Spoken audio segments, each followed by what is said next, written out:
आका करीम सल्लल्लाहु अलैहि वसल्लम का दो कब्रों से गुजर हुआ, देखा कि उन दो कब्रों में अजाब हो रहा है। यारों मैं तवज्जो चाहता हूँ, जो कहते हैं कि हजूर को दीवार के पीछे का इल्म नहीं था, क्या कब्र के अंदर ये दीवार नहीं, ये पर्दा नहीं है? हदीसों के अंदर है कि आका करीम सल्लल्लाहु अलैहि वसल्लम दो कब्रों के करीब से गुजरे तो आका करीम सल्लल्लाहु अलैहि वसल्लम रुक गए।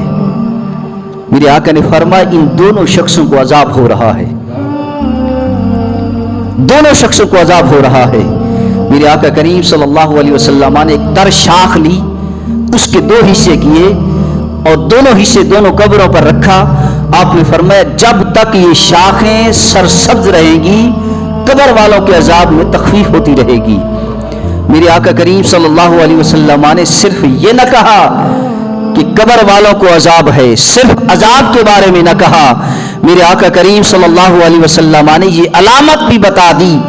कि इस कब्र वाले को अजाब क्यों हो रहा है, दूसरी कब्र वाले को अजाब क्यों हो रहा है।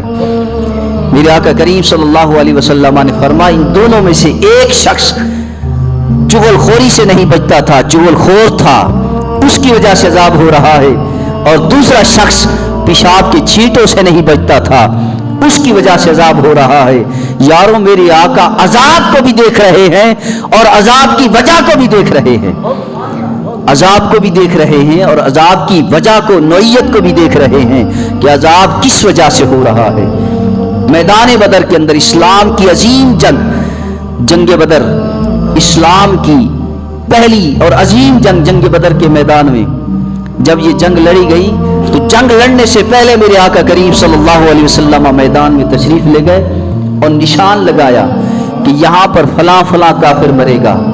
जिस जिस जगह पर मेरे आका ने जिस काफिर का नाम लिया, मैदान जंग बदर के बाद, उस जंग के बाद सहाबा कराम फरमाते हैं कि हमने देखा कि जैसे हजूर ने फरमाया जिस जगह पर जिस काफिर का नाम लिया उसी जगह पर वही काफिर मरा था, उसी जगह पर वही काफिर मरा था।